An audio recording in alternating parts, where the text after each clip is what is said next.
bigger than the baker's boy. "Look here," said Cyril.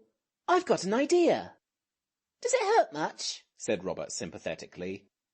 "Don't be a jackape, I'm not humbugging." "Shut up, Bobs," said Anthea. "Silence for the squirrel's oration," said Robert. Cyril balanced himself on the edge of the water butt in the backyard, where they all happened to be, and spoke. "Friends, Romans, countrymen, and women, we found a Samiad. We have had wishes. We've had wings, and being beautiful as the day, that was pretty jolly beastly if you like, and wealth and castles, and that rotten gypsy business with the lamb, but we're no forrader. We haven't really got anything worth having for our wishes." "We've had things happening," said Robert. "That's always something." "It's not enough unless they're the right things," said Cyril firmly. "Now, I've been thinking." "Not really," whispered Robert. "In the silent what's-his-names of the night. It's like suddenly being asked something out of history, the date of the conquest or something. You know it right all the time, but when you're asked, it all goes out of your head. Ladies and gentlemen, you know jolly well that when we're all rotting about in the usual way, heaps of things keep cropping up, and then real earnest wishes come into the heads of the beholder." "Hear, hear," said Robert. "Of the beholder, however stupid he is," Cyril went on. "Why, even Robert might happen to think of a really useful wish if he didn't injure his poor little brains trying so hard to think. Shut up, Bobs, I tell you, you have the whole show over." A struggle on the edge of a water butt is exciting, but damp. When it was over, and the boys were partially dried, Anthea said, "It really was you began it, Bobs. Now Honour is satisfied, do let Squirrel go on. We're wasting the whole morning." "Well then," said Cyril, still wringing the water out of the tails of his jacket, "I'll call it Pax if Bobs will." "Pax then," said Robert sulkily. "But I've got a lump as big as a cricket ball over my eye." Anthea patiently offered a dust-coloured handkerchief, and Robert bathed his wounds in silence. "Now, Squirrel," she said. "Well then, let's just play bandits, or forts, or soldiers, or any of the old games. We're dead sure to think of something if we try not to. You always do." The others consented. Bandits was hastily chosen for the game. "It's as good as anything else," said Jane gloomily. It must be owned that Robert was at first but a half-hearted bandit, but when Anthea had borrowed from Martha the red-spotted handkerchief in which the keeper had brought her mushrooms that morning, and had tied up Robert's head with it so that he could be the wounded hero who had saved the bandit captain's life the day before, he cheered up wonderfully. All were soon armed. Bows and arrows slung on the back look well, and umbrellas and cricket stumps stuck through the belt give a fine impression of the wearers being armed to the teeth. The white cotton hats that men wear in the country nowadays have a very brigandish effect when a few turkey's feathers are stuck in them. The lamb's mail cart was covered with a red and blue checked tablecloth and made an admirable baggage wagon. The lamb asleep inside it was not at all in the way. So the banditti set out along the road that led to the sandpit. "We ought to be near the Samiad," said Cyril, "in case we think of anything suddenly." It is all very well to make up your minds to play bandits, or chess, or ping-pong, or any other agreeable game, but it is not easy to do it with spirit when all the wonderful wishes you can think of, or can't think of, are waiting for you round the corner. The game was dragging a little, and some of the bandits were beginning to feel that the others were disagreeable things, and were saying so candidly, when the baker's boy came along the road with loaves in a basket. The opportunity was not one to be lost. "Stand and deliver!" cried Cyril. "Your money or your life!" said Robert, and they stood on each side of the baker's boy. Unfortunately, he did not seem to enter into the spirit of the thing at all. He was a baker's boy of an unusually large size. He merely said, "Took it now, d'ye hear?" and pushed the bandits aside most disrespectfully. Then Robert lassoed him with Jane's skipping rope, and instead of going round his shoulders as Robert intended, it went round his feet and tripped him up.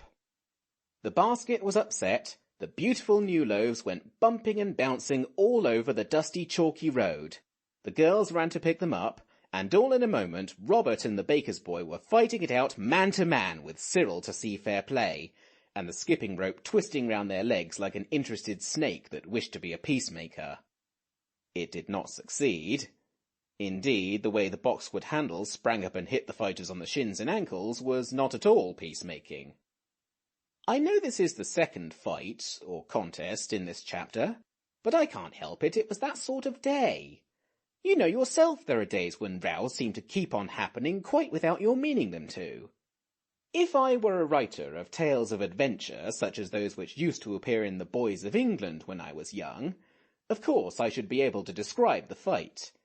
But I cannot do it. I never can see what happens during a fight, even when it is only dogs. Also, if I had been one of these Boys of England writers, Robert would have got the best of it. But I am like George Washington. I cannot tell a lie, even about a cherry tree, much less about a fight. And I cannot conceal from you that Robert was badly beaten for the second time that day. The baker's boy blacked his other eye, and being ignorant of the first rules of fair play and gentlemanly behaviour, he also pulled Robert's hair and kicked him on the knee. Robert always used to say he could have licked the butcher if it hadn't been for the girls, but I'm not sure. Anyway, what happened was this, and very painful it was to self-respecting boys. Cyril was just tearing off his coat so as to help his brother in proper style when Jane threw her arms round his legs and began to cry and ask him not to go and be beaten too. That too was very nice for Robert, as you can imagine, but it was nothing to what he felt when Anthea rushed in between him and the baker's boy and caught that unfair and degraded fighter round the waist, imploring him not to fight any more. "Oh, don't hurt my brother any more," she said in floods of tears.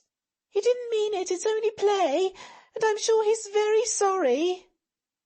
You see how unfair this was to Robert, because if the baker's boy had had any right and chivalrous instincts and had yielded to Anthea's pleading and accepted her despicable apology, Robert could not in honour have done anything to him at a future time.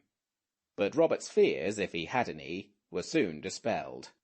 Chivalry was a stranger to the breast of the baker's boy. He pushed Anthea away very roughly, and he chased Robert with kicks and unpleasant conversation right down the road to the sandpit, and there, with one last kick, he landed him in a heap of sand.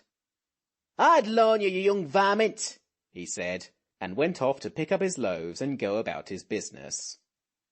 Cyril, impeded by Jane, could do nothing without hurting her, for she clung round his legs with the strength of despair. The baker's boy went off red and damp about the face. Abusive to the last, he called them a pack of silly idiots, and disappeared round the corner. Then Jane's grasp loosened. Cyril turned away in silent dignity to follow Robert, and the girls followed him, weeping without restraint. It was not a happy party that flung itself down in the sand beside the sobbing Robert, for Robert was sobbing, mostly with rage. Though of course I know that a really heroic boy is always dry-eyed after a fight. But then he always wins, which had not been the case with Robert. Cyril was angry with Jane, Robert was furious with Anthea, the girls were miserable, and not one of the four was pleased with the baker's boy. There was, as French writers say, a silence full of emotion. Then Robert dug his toes and his hands into the sand and wriggled in his rage. "He'd better wait till I'm grown up, the cowardly brute! Beast, I hate him! But I'll pay him out, just because he's bigger than me." "You began," said Jane incautiously. "I know I did, silly, but I was only rotting, and he kicked me. Look here." Robert tore down a stocking and showed a purple bruise touched up with red. I only wish I was bigger than him, that's all. He dug his fingers in the sand and sprang up, for his hand had touched something furry. It was the Samiad, of course. On the lookout to make sillies of them as usual, as Cyril remarked later.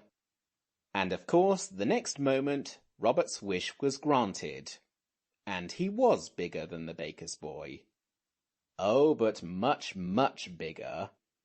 He was bigger than the big policeman who used to be at the crossing at the mansion house years ago, the one who was so kind in helping old ladies over the crossing. And he was the biggest man I have ever seen, as well as the kindest. No one had a foot rule in its pocket, so Robert could not be measured, but he was taller than your father would be if he stood on your mother's head, which I am sure he would never be unkind enough to do. He must have been 10 or 11 feet high, and as broad as a boy of that height ought to be. His Norfolk suit had fortunately grown too, and now he stood up in it, with one of his enormous stockings turned down to show the gigantic bruise on his vast leg. Immense tears of fury still stood on his flushed giant face. He looked so surprised, and he was so large to be wearing an Eton collar, that the others could not help laughing. The Samiad's done us again, said Cyril. Not us, me, said Robert. If you've got any decent feeling, you try to make it make you the same size. You've no idea how silly it feels, he added thoughtlessly. And I don't want to, I can jolly well see how silly it looks, Cyril was beginning, but Anthea said, Oh, don't. I don't know what's the matter with you boys today. Look here, Squirrel, let's play fair. It is hateful for poor old Bobs all alone up there. Let's ask the Samiad for another wish, and if it will, I do really think we ought to be made the same size. The others agreed, but not gaily. But when they found the Samiad, it wouldn't. Not I, it said crossly, rubbing its face with its feet. He's a rude, violent boy, and it'll do him good to be the wrong size for a bit. What does he want to come digging me out with his nasty wet hands for? He nearly touched me. He's a perfect savage. A boy of the Stone Age would have had more sense. Robert's hands had indeed been wet, with tears.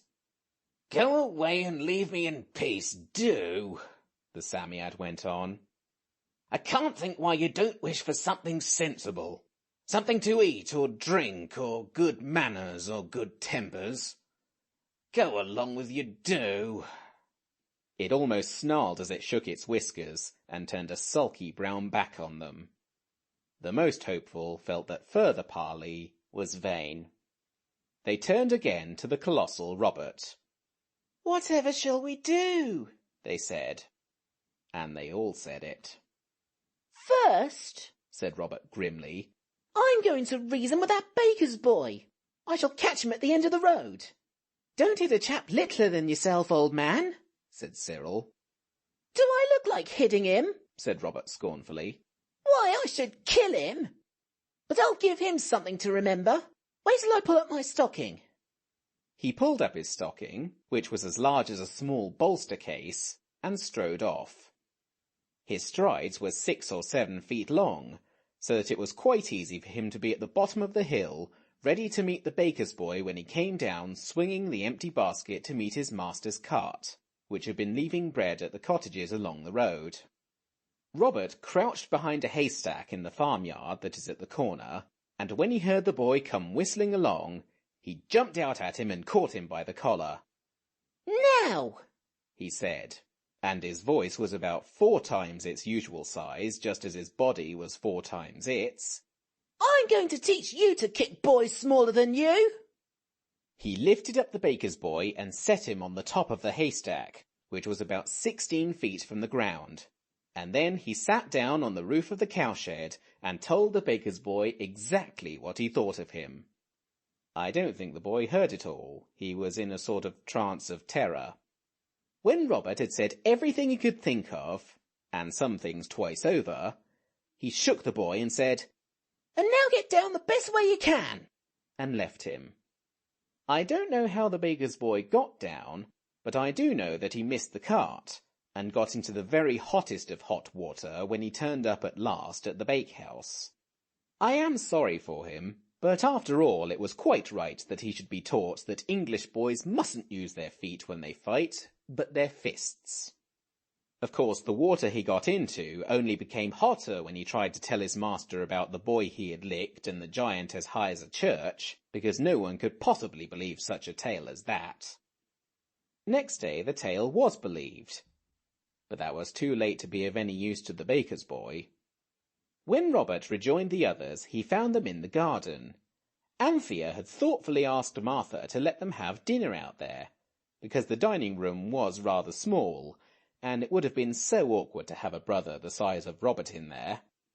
The lamb, who had slept peacefully during the whole stormy morning, was now found to be sneezing, and Martha said he had a cold and would be better indoors. "And really it's just as well," said Cyril, "for I don't believe he'd ever have stopped screaming if he'd once seen you the awful size you are." Robert was indeed what a draper would call an outsize in boys.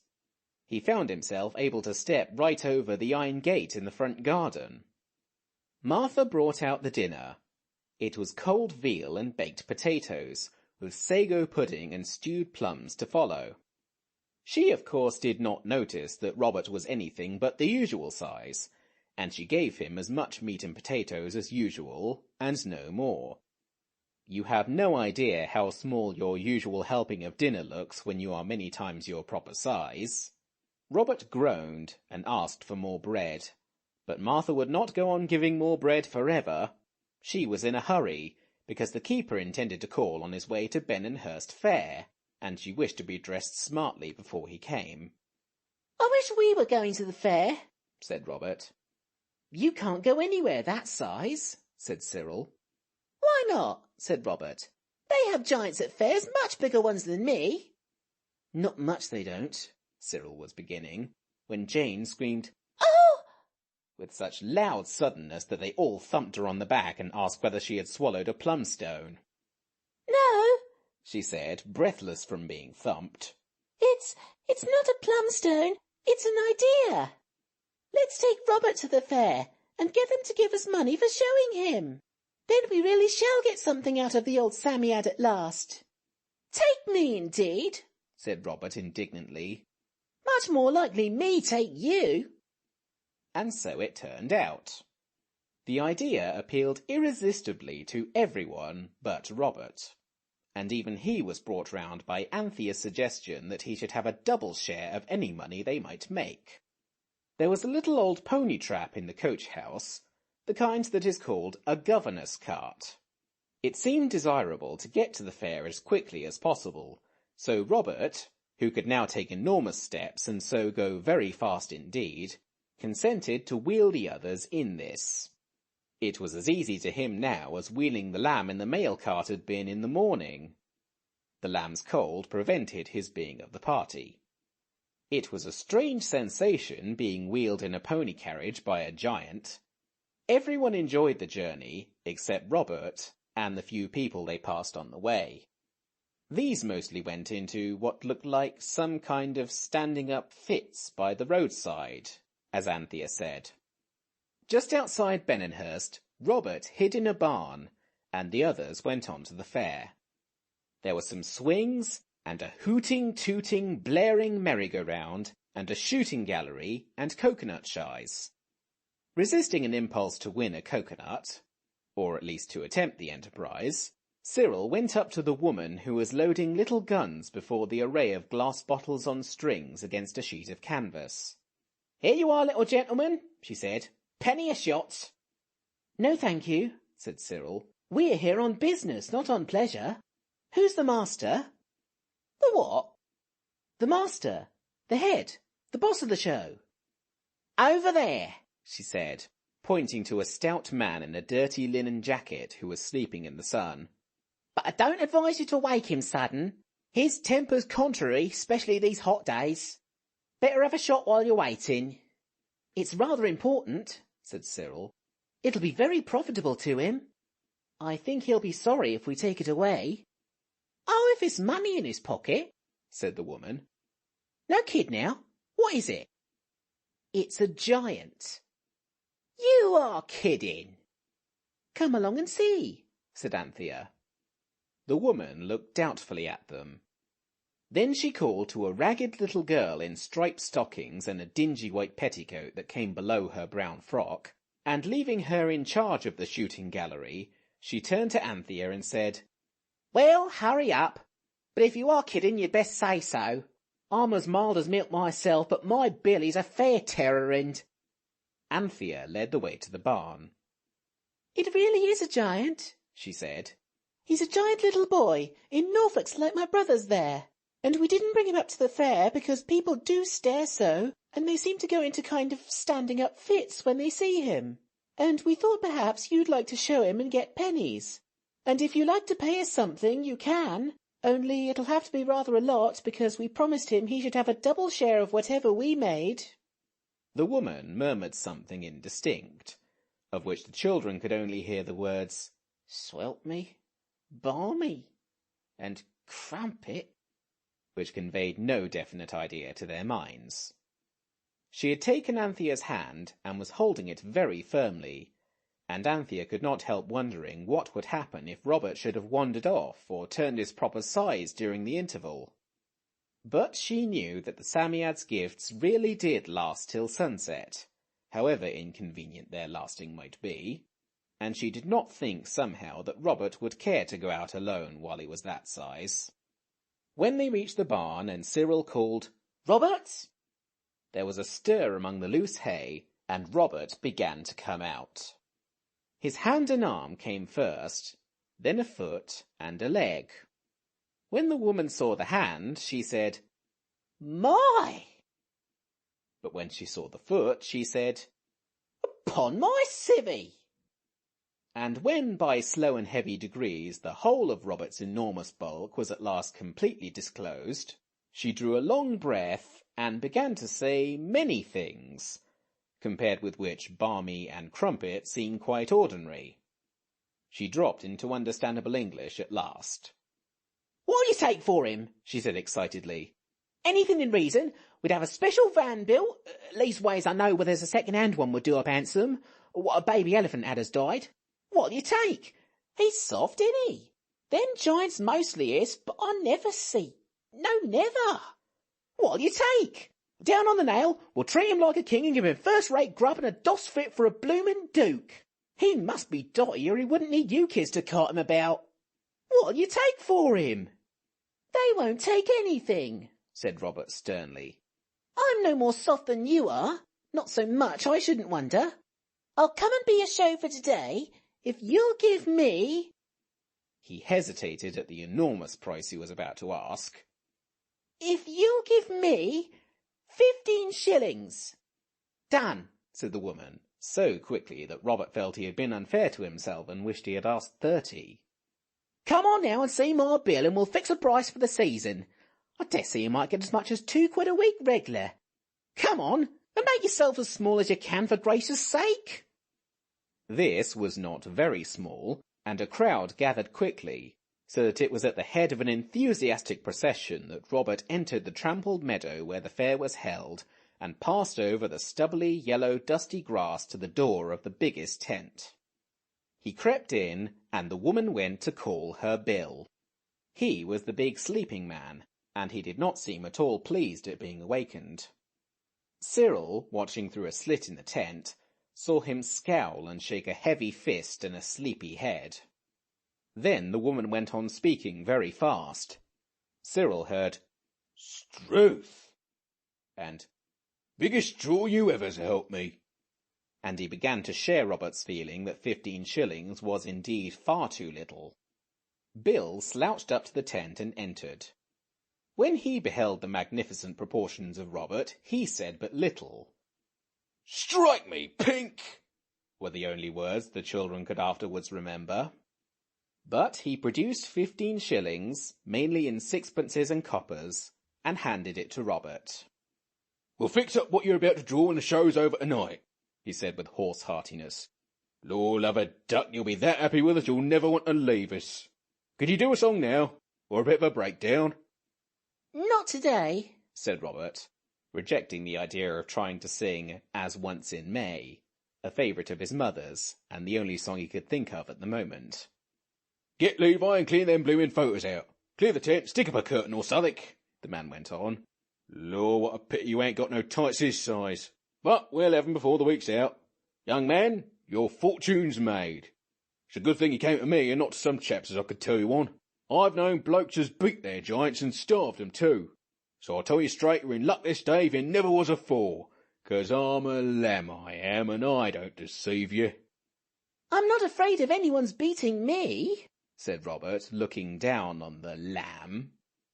Robert was crouched on his knees because the tent was not big enough for him to stand upright in, but even in that position he could still look down on most people. But I'm awfully hungry.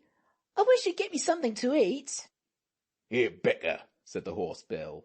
Get him some grub. The best you got, mind.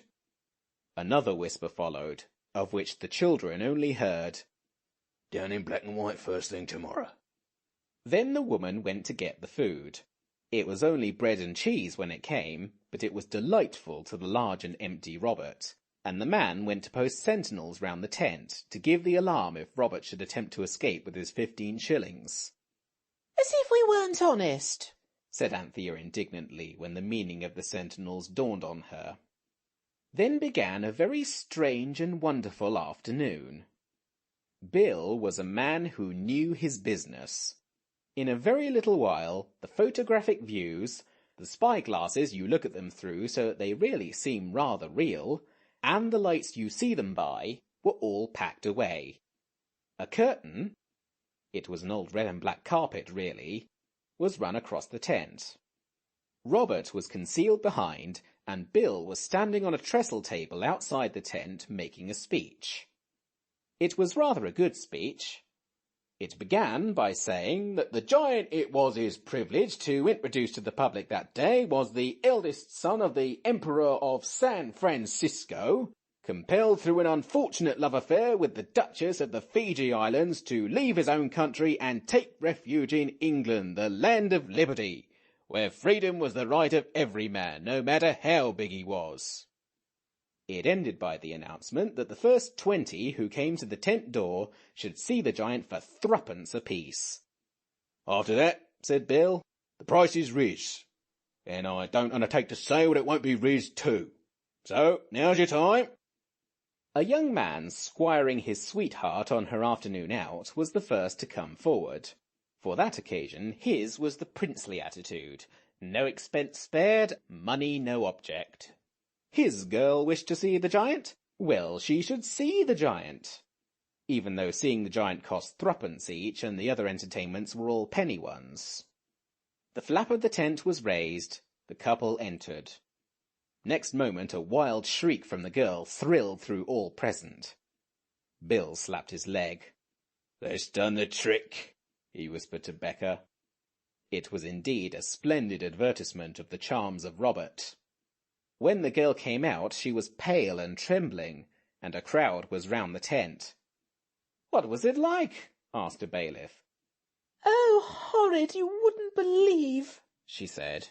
"It's as big as a barn and that fierce. It froze the blood in my bones. I wouldn't have missed seeing it for anything." The fierceness was only caused by Robert's trying not to laugh. But the desire to do that soon left him, and before sunset he was more inclined to cry than to laugh, and more inclined to sleep than either. For by 1s and 2s and 3s people kept coming in all the afternoon, and Robert had to shake hands with those who wished it, and allow himself to be punched and pulled and patted and thumped, so that people might make sure he was really real. The other children sat on a bench and watched and waited, and were very bored indeed. It seemed to them that this was the hardest way of earning money that could have been invented. And only 15 shillings! Bill had taken 4 times that already, for the news of the giant had spread, and tradespeople in carts and gentlepeople in carriages came from far and near. One gentleman with an eyeglass and a very large yellow rose in his buttonhole offered Robert in an obliging whisper £10 a week to appear at the Crystal Palace. Robert had to say no. I can't, he said regretfully. It's no use promising what you can't do. Ah, poor fellow. Bound for a term of years, I suppose. Well, here's my card. When your time's up, come to me. I will, if I'm the same size then, said Robert truthfully. If you grow a bit, so much the better, said the gentleman. When he had gone, Robert beckoned Cyril and said, Tell them I must and will have an easy, and I want my tea. Tea was provided, and a paper hastily pinned on the tent. It said, Closed for half an hour while the giant gets his tea. Then there was a hurried council. How am I to get away? Said Robert. I've been thinking about it all the afternoon. Why walk out when the sun sets and you're your right size? They can't do anything to us. Robert opened his eyes. Why, they'd nearly kill us, he said, when they saw me get my right size. No, we must think of some other way. We must be alone when the sun sets. I know, said Cyril briskly, and he went to the door, outside which Bill was smoking a clay pipe and talking in a low voice to Becca. Cyril heard him say, Good as having a fortune left you. Look here, said Cyril. You can let people come in again in a minute. He's nearly finished his tea. But he must be left alone when the sun sets. He's very queer at that time of day, and if he's worried I won't answer for the consequences. Why, what comes over him? asked Bill. I don't know, it's a sort of a change, said Cyril candidly. He isn't at all like himself. You'd hardly know him. He's very queer indeed. Someone will get hurt if he's not alone about sunset. This was true. He'll pull round for the evening, I suppose. Oh, yes. Half an hour after sunset, he'll be quite himself again. Best humour him, said the woman. And so, at what Cyril judged was about half an hour before sunset, the tent was again closed, whilst the giant gets his supper. The crowd was very merry about the giant's meals and their coming so close together. Well, he can pick a bit, Bill owned. You see, he has to eat hearty, being the size he is.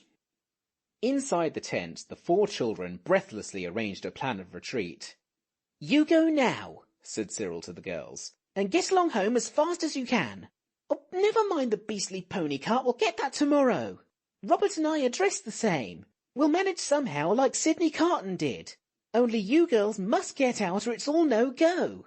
We can run, but you can't, whatever you may think. No, Jane, it's no good Robert going out and knocking people down. The police would follow him till he turned his proper size and then arrest him like a shot. Go, you must. If you don't, I'll never speak to you again. It was you got us into this mess, really, hanging round people's legs the way you did this morning. Go, I tell you. And Jane and Anthea went. We're going home, they said to Bill. We're leaving the giant with you. Be kind to him. And that, as Anthea said afterwards, was very deceitful, but what were they to do? When they had gone, Cyril went to Bill. Look here, he said. He wants some ears of corn. There's some in the next field but one. I'll just run and get it. Oh, and he says, can't you loop up the tent at the back a bit? He says he's stifling for a breath of air. I'll see no one peeps in at him. I'll cover him up, and he can take a nap while I go for the corn. He will have it, there's no holding him when he gets like this. The giant was made comfortable with a heap of sacks and an old tarpaulin. The curtain was looped up, and the brothers were left alone. They matured their plan in whispers. Outside, the merry-go-round blared out its comic tunes, screaming now and then to attract public notice. Half a minute after the sun had set, a boy in a Norfolk suit came out past Bill. I'm off for the corn, he said, and mingled quickly with the crowd. At the same instant, a boy came out of the back of the tent past Becca, posted there as sentinel. I'm off after the corn, said this boy also. And he too moved away quietly and was lost in the crowd. The front door boy was Cyril. The back door was Robert. Now since sunset, once more his proper size. They walked quickly through the field and along the road where Robert caught Cyril up. Then they ran. They were home as soon as the girls were, for it was a long way and they ran most of it. It was indeed a very long way, as they found when they had to go and drag the pony trap home next morning, with no enormous Robert to wheel them in it, as if it were a mail cart and they were babies and he was their gigantic nursemaid. I cannot possibly tell you what Bill and Becca said when they found that the giant had gone. For one thing, I do not know. End of chapter 8.